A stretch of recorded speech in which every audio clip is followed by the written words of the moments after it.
folks will be feeling more along the lines of back in the swing of things.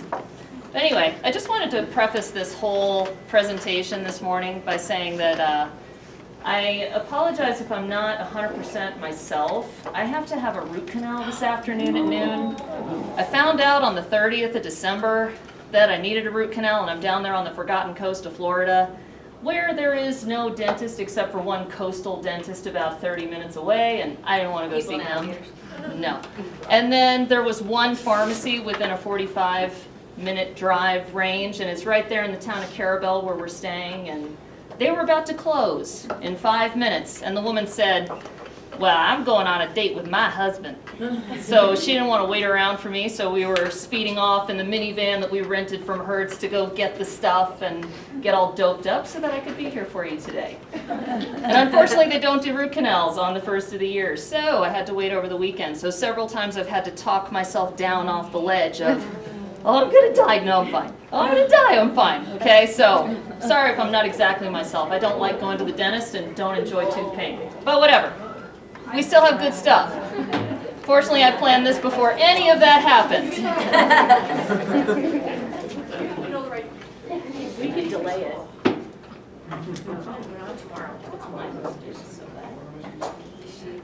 Okay, so this morning, what we are going to do is we're going to be talking about POP some more. And there were a couple of things that inspired this whole presentation, really. And it was from, bless you, it was from the closure that I got from you guys during the last PD session that we did. I had you guys write on a sticky note what was working for you, what didn't, what you were thinking about, whatever, and that kind of thing. And so I got a bunch of notes, which I really appreciated, most of them anonymous, which is fine, because then I feel sometimes it allows people to be very free in what they say and that kind of stuff and be very honest. So there were these two notes that I got, and I thought, this is something that I need to address. I need to figure out what exactly I can do with this information. And so, I'll show them to you. The first one was this.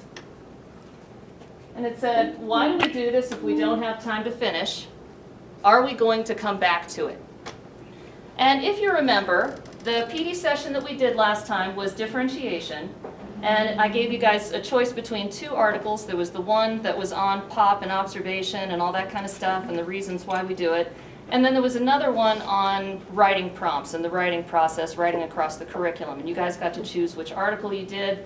And then I was showing you methods for scaffolding, question writing in a class and that kind of stuff to get the cognitive load back onto students. But we never quite got there. It was a thing where you guys basically had enough time to read the article, process that a little bit. I showed you some of the question methods that I would have done, but we didn't have time to try it and we were out the door. So, this note really made me think a lot about timing. And then there was this one. And this one, I appreciated it for the simile that's in here, but it said, PD felt a little like warming up the oven without ever getting to cook the bun. There was a lot of talk about what we would do if only we had the time, but in the end, we just got to take a peek, cross our fingers, and hope that we could apply these strategies without any real vetting of the, and he wanted to go on, which is fine, process. I wish we had more time to actually work, share, collaborate, apply with our colleagues. Also, this wasn't meant to be a negative slap. I really appreciate how hard you work, blah, blah, blah. Okay? So, taking those two pieces of feedback from the closure, I wanted to address that with this session. And I also felt like, I went to Pat and Christy in April and I said, what should this PD session focus on? What should be one of the things that we talk about? And they said, well, we should talk about POP some more. We should really talk about that and maybe get some discussion going on it rather than just a reading. And I said, okay, fair enough. Only problem was, I went back through all of my sources and all that stuff that I had and all my articles, and I didn't like any of them. I was like, oh, damn it, I used my best one during that last PD session. What am I going to do about that? So I made a decision. And it was in part, I was remembering back to a student that I had last year. Her name was Angelita.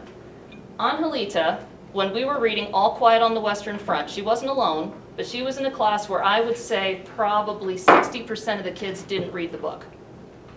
and we're doing a book study, and we're talking about the book every day in class, and we're having quizzes, and they're all failing them. And so toward the end of that unit, I went, how am I going to salvage this to where kids are actually discussing the things that I wanted them to get out of this, and how am I going to get them to see the purpose of why we would read a book on World War I? How am I going to address those non-readers? And so what I did is I went back and I said, okay, all I have to do is get her to discuss some of the major ideas that I want her to discuss, right? She didn't have to necessarily have read the whole book, would have been helpful. But what I did instead is I went back and I chose 4 major scenes from the novel that I thought were crucial toward extracting those major points of why Remarque wrote that book in the first place and what he was really trying to say. And so the day came where I was passing out the assignment. We were going to have our Socratic seminar, which was our big final test and that kind of thing. And Angelita, who had been giving me dirty looks for like a month and a half because she hated my guts and wanted me to die, she's sitting there, and I pass out her scene very strategically going, okay, she's going to have the one on the end because it's only a lengthy paragraph, and I think she can do that. So I give it to her, and she goes, Miss, I didn't read. And I go, okay, that's fine. You'll be okay. And she said, what? Are you setting me up so I can fail? And I said, no, actually, I think you're going to be just fine. And really, what happened was, with that strategy, Angelita was able to participate. She was able to do a close reading on just that passage and talk and participate and be aware of all the different major ideas that I wanted her to get out of it. But then also, those students who had read the entire book didn't feel left out in the cold either. I gave them the more challenging passages that were kind of more dense or had more things moving in them and that kind of thing. And so it worked out for pretty much the entire class period. So on the way home, I was like, yes, we got to go back over the things we needed to. I met the needs of Angelita so she would actually participate. So long story short, what we're doing is we're taking that article that I showed you guys during the last PD session, and I've broken it out so that we have 4 chunks of it. So whether or not you read the article on peer observation during the last PD session, it won't matter. If you read it before, great. You'll have a little more context and you'll be a little bit more familiar with the ideas. But you'll be focusing on 4 specific chunks. Okay? Also, you will have time to discuss today because it is really important to discuss these ideas with your peers. But you should know that we're going to be doing this in the form of appointment times. I don't know if that's kind of an old strategy. A lot of you guys probably use that one already, but it's a good one to get people up and mixing and that kind of stuff. During your appointment times, you folks will be assigned a particular chunk from that article to look at, but then you will also be completing 3-column notes to see what this feels like. Now this is one of the things from way back when with the writing prompt. I changed it a little bit for our purposes today, but we're going to use this so that after each appointment time, you're writing down one of the little parts of each passage that you thought was really important or that spoke to you. You're going to explain why you thought it was important. And then you're going to talk about how do you connect with it? How does it relate to you and to your experience with pop? So we're kind of taking it all together. And you might have guessed, I don't know if you can predict me well, but what we're going to do with this is basically tomorrow, you folks are going to be writing a reflection. And you'll be writing a reflection on pop and on the whole process. And you'll be thinking about last semester and your work involved there and where you wanted to go with it, what it did for you. You'll also be synthesizing that with the information from our appointment times today. And luckily, you will have already kind of mapped out a small plan as to what you might like to discuss in your reflective piece of writing tomorrow. I really feel like it's important for us as teachers to do what we ask our students to do. And so if we ask our students to write a Peel paragraph, we probably ought to do the same so that we understand what that process feels like, what goes into it. And then when we're explaining it to them, we are able to really own it and say, I've done this, I can show you my example, and so on. So just some things that are coming up tomorrow too for you. Another thing that I wanted to show you this morning before we really get rolling is, when I was working with a teacher at the end of last semester, we were talking a lot about the instructional framework. And this is something that it can be a helpful tool. It can make sure that you stay on track with what it is that you want to accomplish during the span of a lesson. But what I did is I took this and I made it digital. And I shared it with all of you. It's in our shared folder so that you guys can access this if you want to. You might not use this every day. It's something that takes a while to fill out, but it's a good thing to kind of be thinking about as to what am I trying to do in this lesson? What am I trying to accomplish? So what's my target? How am I going to open for this? And then how is it going to build? And finally, how will it end so that I can use that piece of closure so I know how to approach tomorrow?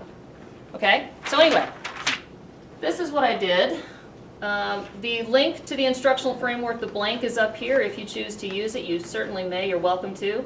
But our learning target today is we will revisit and discuss research related to POP so that we can dig deeper and synthesize our experience with outside research.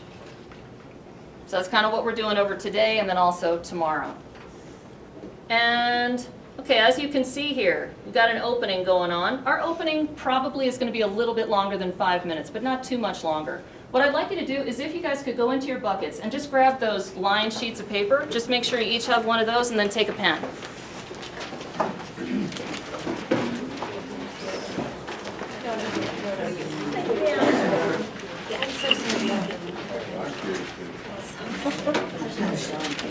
Fine. I was calling up, like, can you please just give me the date and the first? I got that.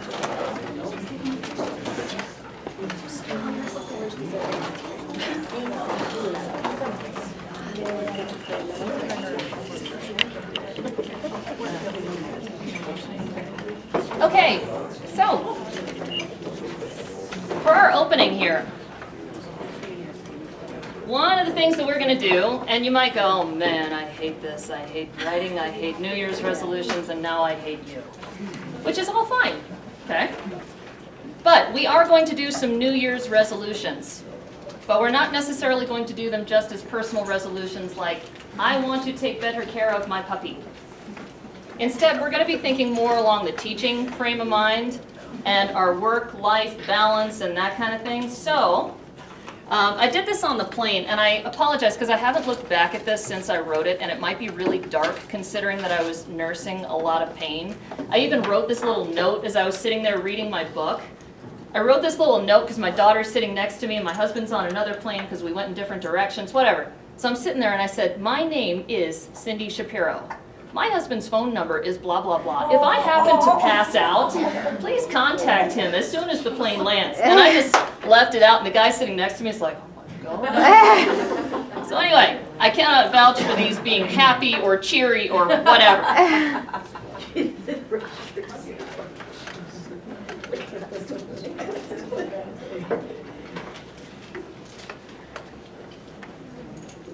But here are some of mine, okay? So basically, some of mine, just to kind of, I don't know, let you know. Number one is to take better care of myself, teeth especially, but also stress management. 2 is to take a walk. And I know that sounds like that should be a very small thing, but you know, it wasn't a huge reason why I wanted to come to Ken Carroll, but a reason why I wanted to come to Ken Carroll is I went, Columbine Knolls, oh, it's such a wonderful neighborhood. I want to go walk there like 3 times a week after work. I just want to put on my shoes and go walking. Guess how many times I've done that? Absolutely none. Okay? One day I got really mad and I was zipping around the track a bunch of times, but I never made it to the neighborhood. So that's that. Number 3, schedule or carve out personal time. Oh, I have 2 twos. Look at that. I was definitely messed up. 3, again, be more present at home. Less email, less work. Reading is okay. And then I have 4, read a bedtime story to kids almost every night, 4 times a week minimum. 5, listen to my own inner voice about my direction and my future. 6, write 1 chapter weekly and post on my blog, A Reason to Show Up, through early May, then switch to revision and fiction in June.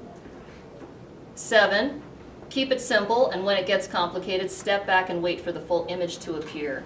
So that's one that relates to both work and to home. Sometimes, I don't know about you guys, but I get so caught up in the details of stuff that I can't see what it is that I want to accomplish.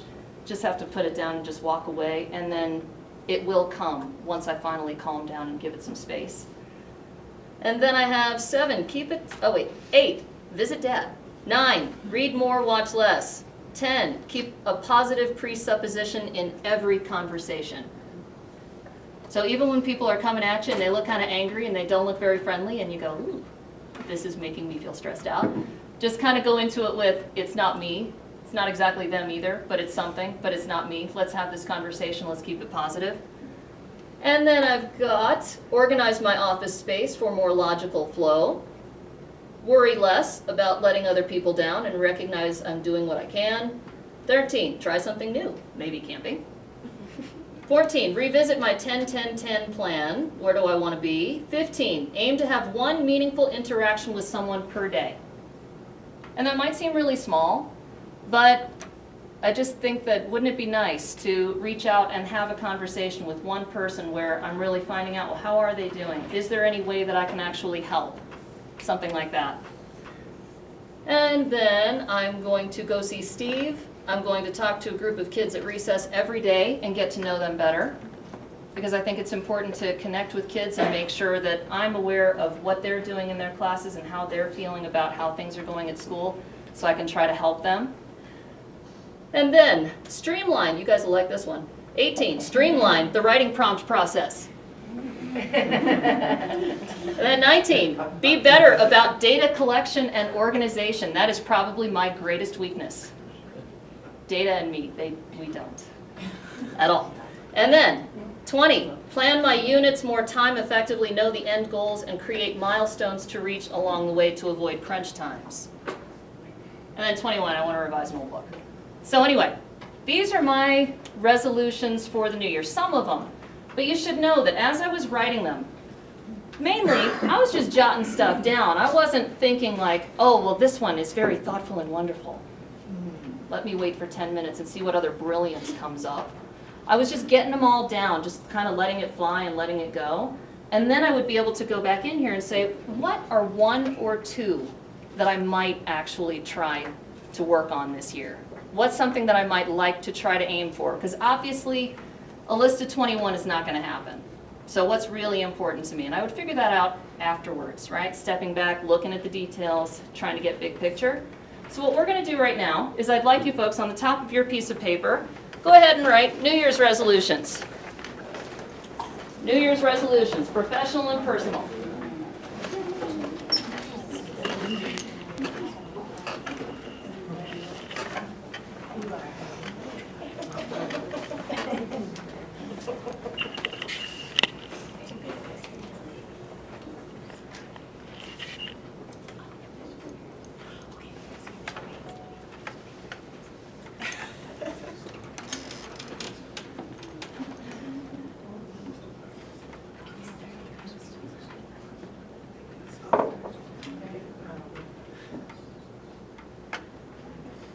Okay, and I'm not sure, here, wait, let's see if it's in here. Yep, here it is.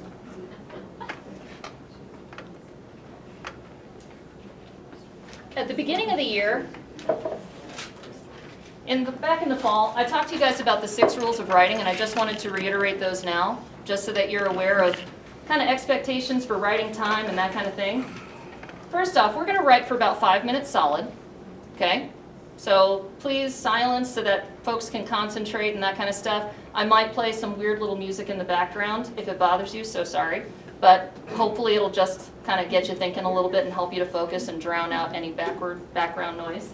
But the 6 rules of writing are: 1, keep your hand moving.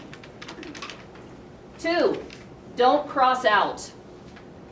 3, don't worry about spelling, punctuation, or grammar. 4 is to lose control. So you're just going. You're not worried about handwriting or any of that kind of stuff. Just go. 5, don't think. Don't get logical. And 6, go for the jugular. So don't avoid those things that are kind of troubling you or bothering you. You go, I don't want anyone to see this. No one's looking at your paper, don't worry. You're not swapping papers today, okay? So let's go ahead and let's take 5 minutes, please, on your own. Put the cone of silence around you, and then go ahead and go. 5 minutes, New Year's resolutions.